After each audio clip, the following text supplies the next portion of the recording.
Well, hello, young and the Restless Daily Recap fans. Today's daily recap is for Monday, May the 22nd, 2023. Monday, May the 22nd. Um, mm, it was just okay, right?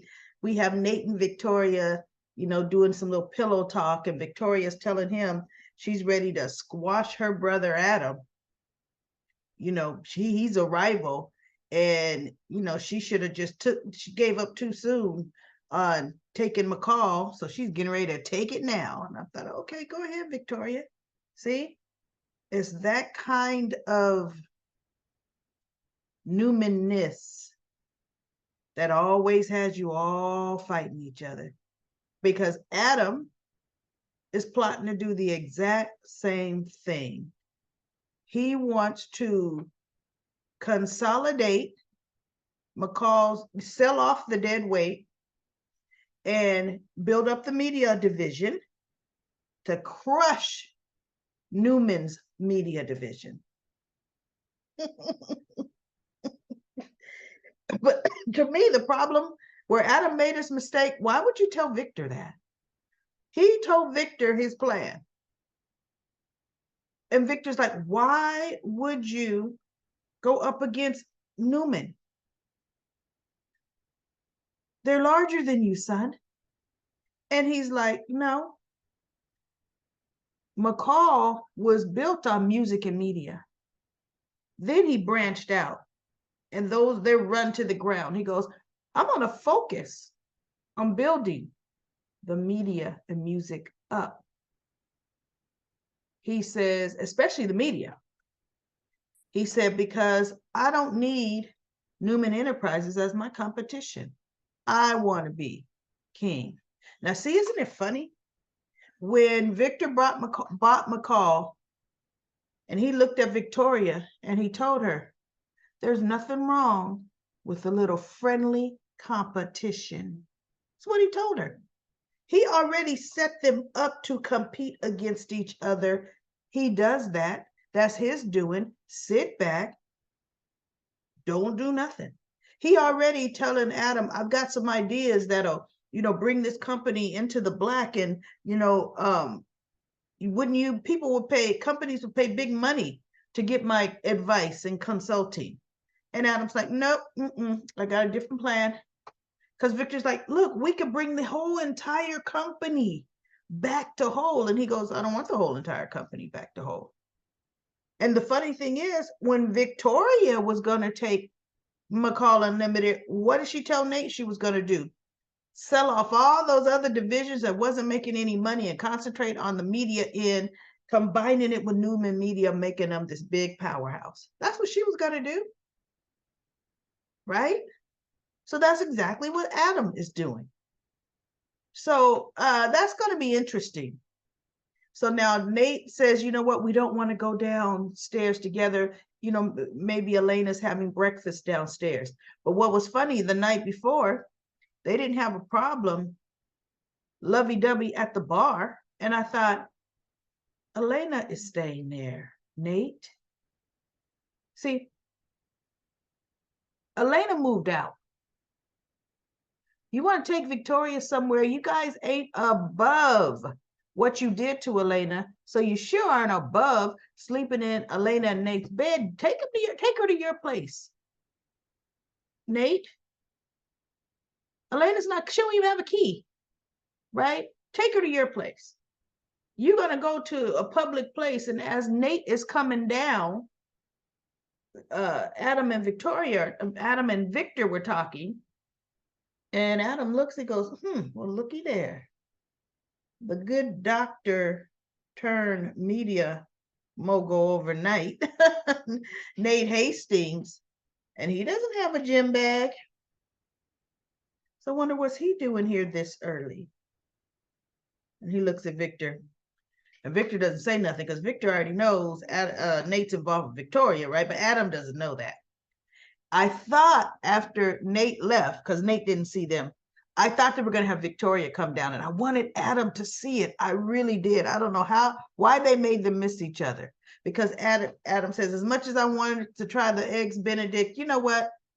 I got work to do. He gets up and he leaves. So Adam walks out the door. As soon as he walks out that little turnstile of a door, Victoria comes down the stairs. And Victor looks at her like, okay. Yeah. You know, he says, come over here. Come over here, my darling. Come over here. So she comes over. Daddy, I'm gonna have to, I only have time for a tiny cup of coffee, and I got to get to work.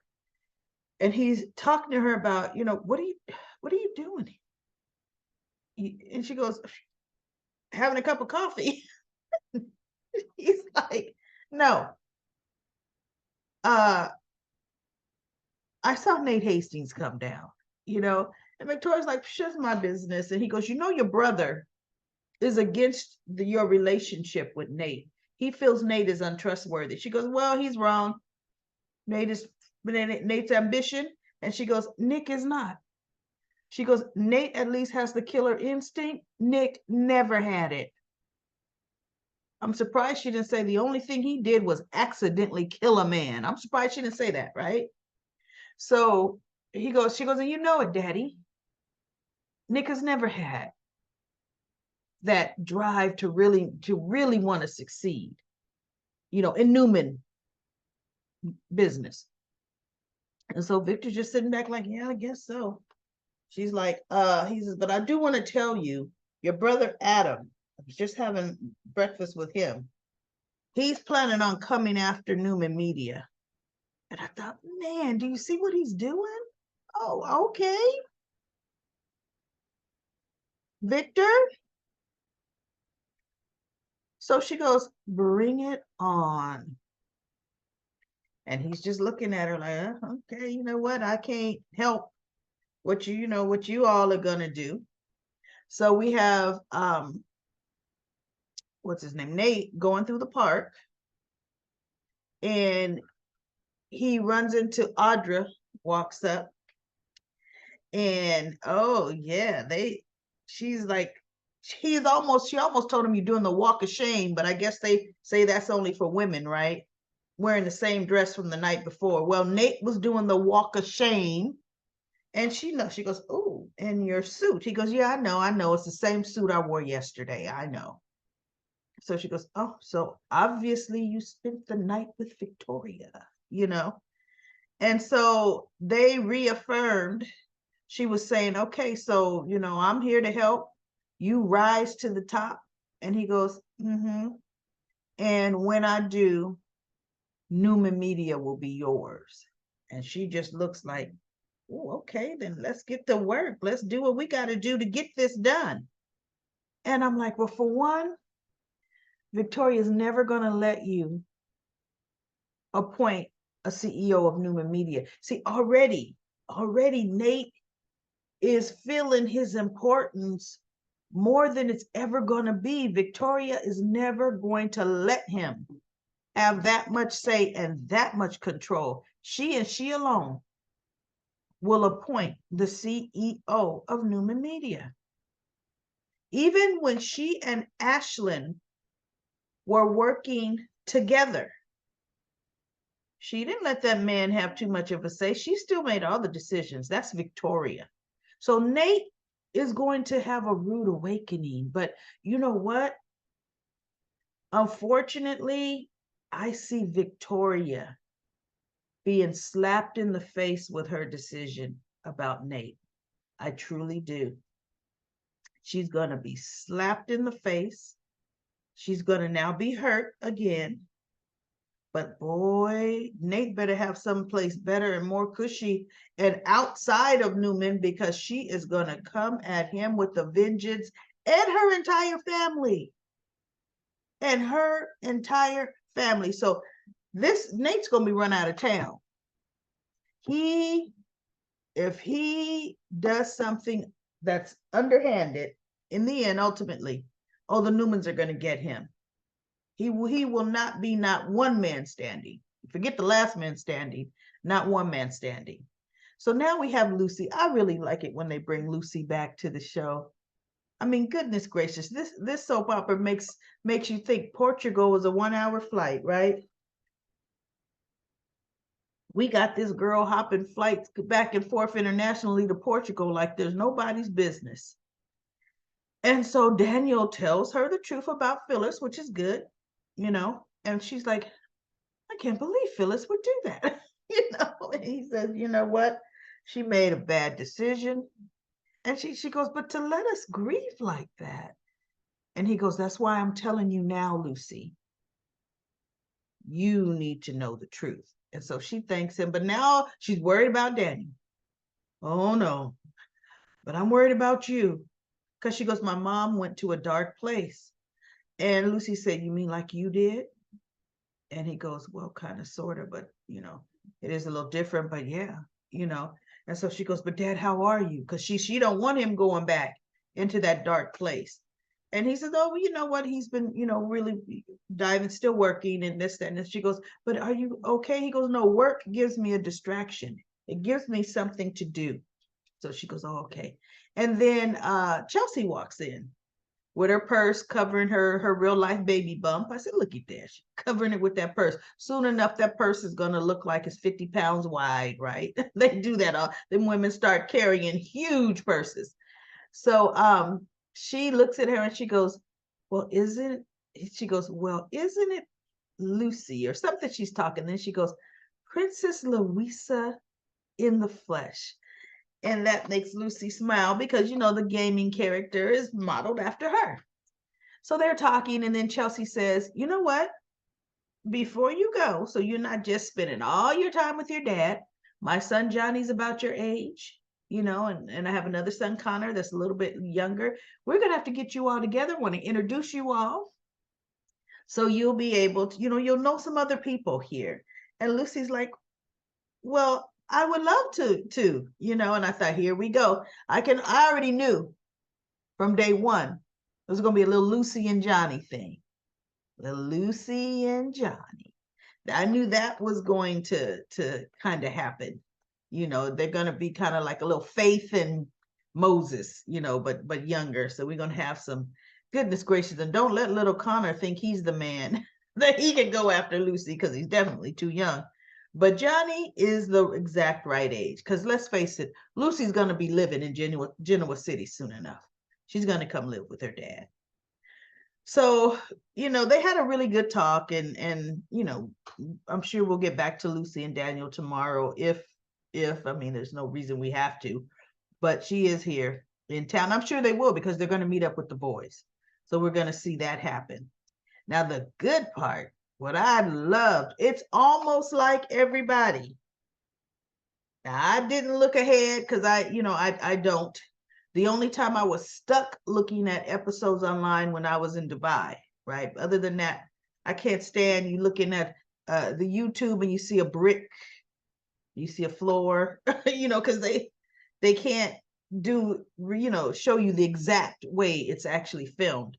But anyway, Chance comes over and Chance is talking, and he devises that Summer didn't tell them that he was by last night. He goes, well, I was here last night. And Kyle looked and says, Summer, you didn't say anything. She goes, well, I didn't know you guys had evidence. I didn't know I was supposed to say something, And so Chance gets the cue from her because he told her they had evidence, So he just doesn't even bring it up. He doesn't lie about it. He doesn't even bring it up. That, yes, you did know because I told you. He just leaves it alone. And he's looking, Jack hands him a folder with the toxicology report in it smugly. Here's all the proof you have. Now take it to Christine so we can get Diane's charges dropped. Now, what Jack and Kyle and Diane are doing, isn't that what Michael Baldwin was supposed to be doing? He's supposed to be the one taking evidence to the police department and getting deals done. But see, truth be told, Michael screwed up when he called Jack and told him about that room. And thank God Chance let him have. Chance, okay, Jack, So you're saying it's DNA evidence. Well, what? He goes, hair. Okay, so what is hair? It goes hair from Phyllis and hair from Summer. And Summer kind of looks like, okay, I never consented for my hair to be submitted as DNA. But see, nobody even looks at Summer. She just kind of looks like, oh, okay, right? Because they're all busy. What? He goes, okay, it's hair. And it shows it's a match, Chance. It shows Phyllis is alive. He says, where'd you get this hair from, Jack? Well, Michael Baldwin found a motel room on the outskirts of town where somebody who would be pretending to be dead would be, and Kyle and I searched it. And that hair came from the drain. Well, that was a lie from the devil because we already know drain hair doesn't look like the strands that look like it came out of, look like he just said, pluck, pluck, pluck from Phyllis's head, curled it up and put him in a Ziploc. Drain hair is clumpy and it catches soap and everything else, right? He goes, that hair, it came from the drain. It's Phyllis's hair. That shows she was there. And Chance says, well, how do I know you got it there, Jack? How do I know it came from this alleged motel room on the outskirts of town? Because we didn't get a tip. I didn't take a team out and we have a controlled environment and collect evidence. On top of the fact, are you trying to lead me to believe the motel room hasn't been cleaned in all this time? I think not, Jack. And he's like, well, what are you trying to say? He says, what I'm trying to say is you have now contaminated. If this was a site for investigation, you have, both of you have now contaminated it, which is what I said. I said, yes.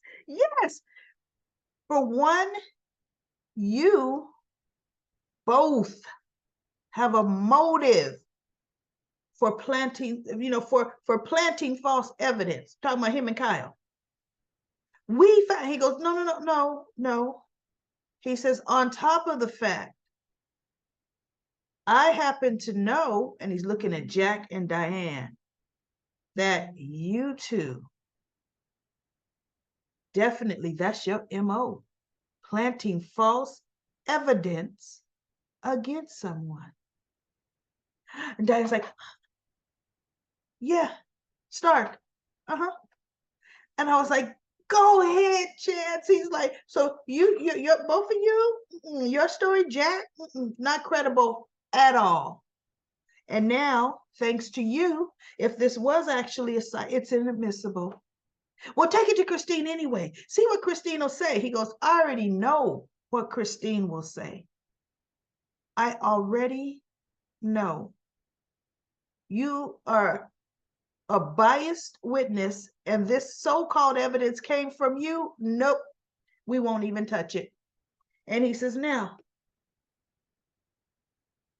maybe, just maybe, you all won't do your brand of justice or detective work or policing work, and you will leave it to me.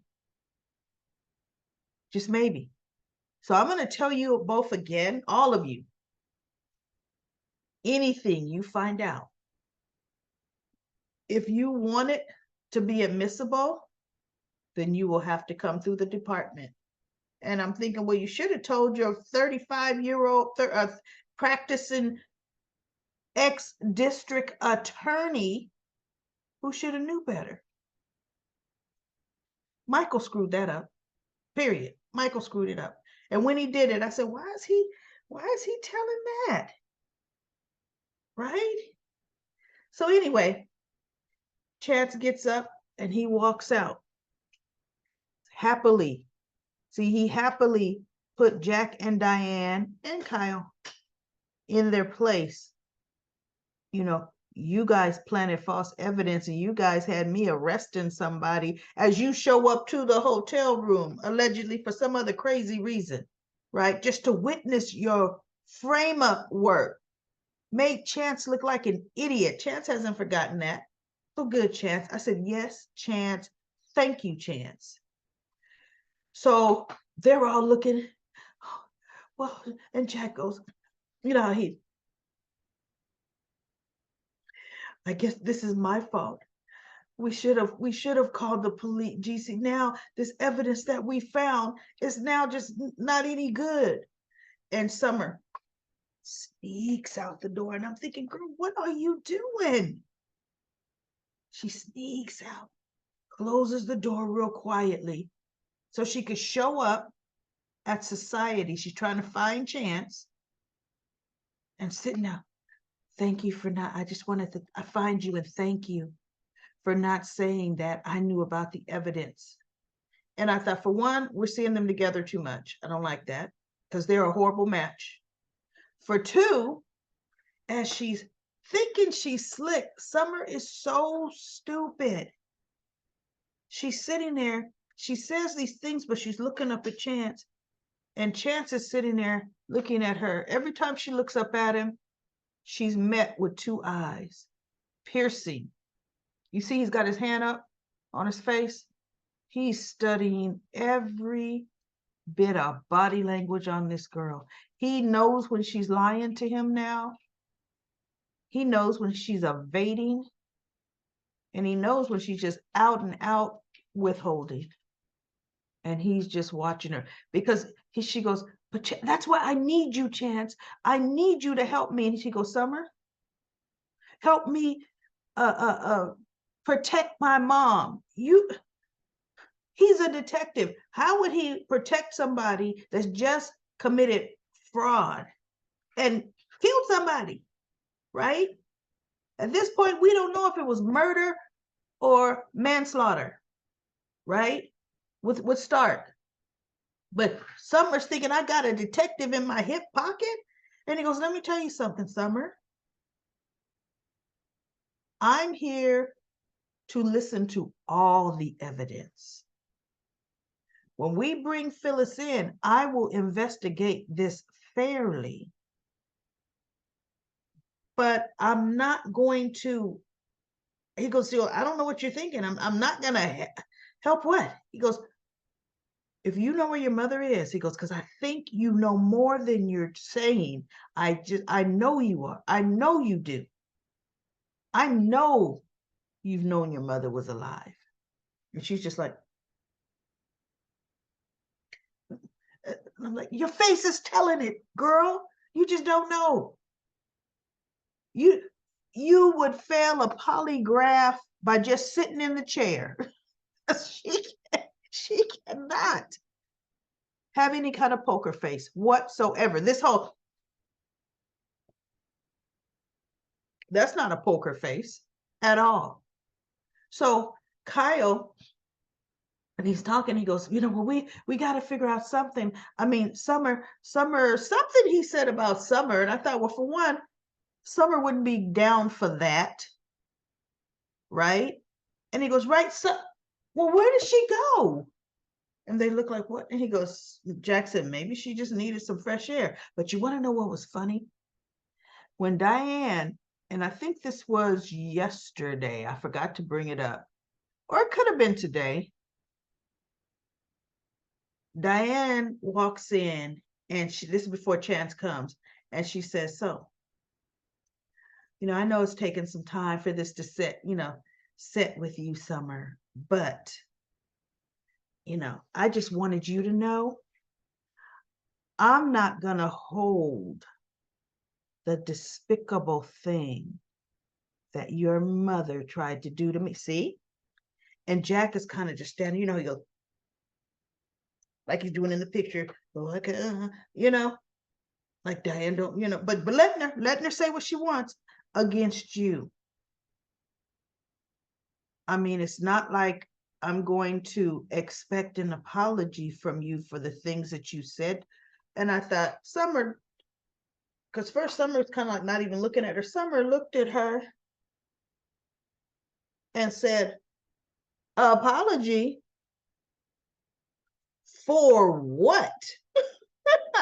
You're like, you're not getting no apology out of me. And that's she goes, no, you're right. I said I'm not going to expect it because your mother, oh, she blah blah, just maligning Phyllis. And Summer's just looking at her. I think her hands were crossed. She's just looking at Diane. And Jack is kind of like, well, listen, he tried to change the subject because Diane was needling Summer. And they let that happen. Right? So then we deal with chats and everything else. But it's going to come to a head because the next time Diane sees Summer again, she's gonna keep doing it because Diane was doing that even before all of this. She was already letting Summer know that she had more of the upper hand with the Abbott house, the Abbott men, including her son Kyle. She was already inching Summer out. And they're going to allow her to keep doing that. But you know what? We shall see. So anyway, that was just pretty good. If I liked anything, I loved the way Chance sliced and diced them and let them know you all have just screwed this up. Not that I believe it to begin with, even though guess what? He does believe it, but he's not letting them know. He's not giving them the satisfaction. So as soon as Chance walks out the door, do you know those three stooges start saying, okay, you know what? We need to now, there has to be cameras. There has to be neighboring cameras around, from other buildings. There has to be cameras from the neighborhood. We need to get a hold of the video footage, and we need to prove that Phyllis was there. And I thought, y'all go ahead. Go ahead and taint some more evidence. You guys don't know, but you're the ones getting Phyllis off.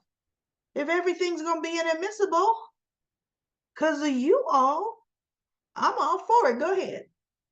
Go ahead.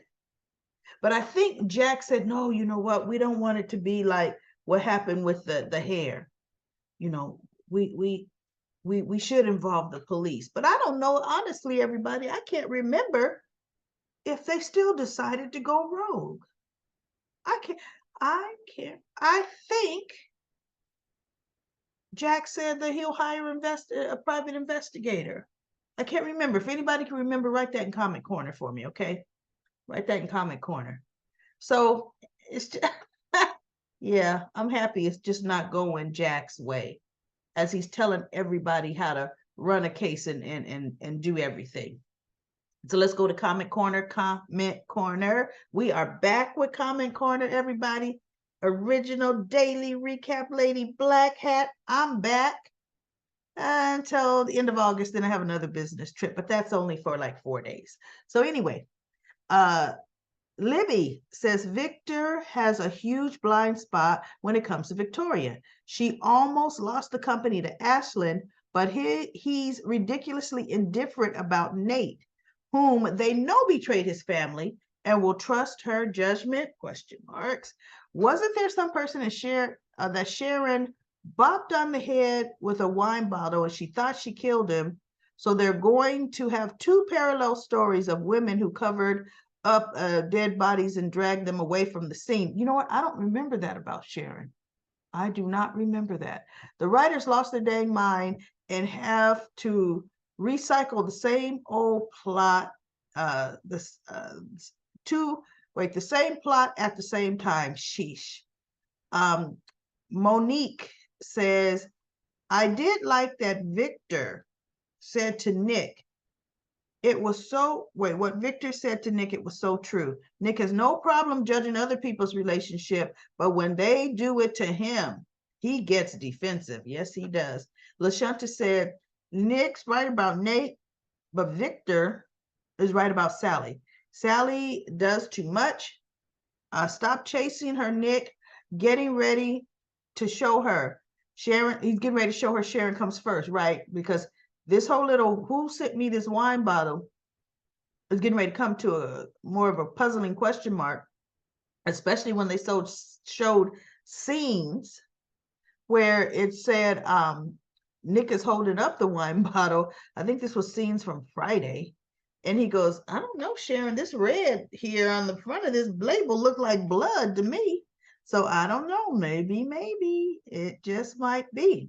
And if Sharon is in trouble, Nick is going to be right there to her rescue. And Sally will see that firsthand. And then it says, Chance is very smart. He let Victor off. Then Jack and Diane set Jeremy up. So he's tired of everyone pulling the wool over everyone's head, or really over his eyes and head. And then Anita says, someone from Sharon's past. Yeah, it's someone from Sharon's past. Well, that's it for Comment Corner. Comment Corner. I will be back tomorrow with another episode of The Young and the Restless, another daily recap.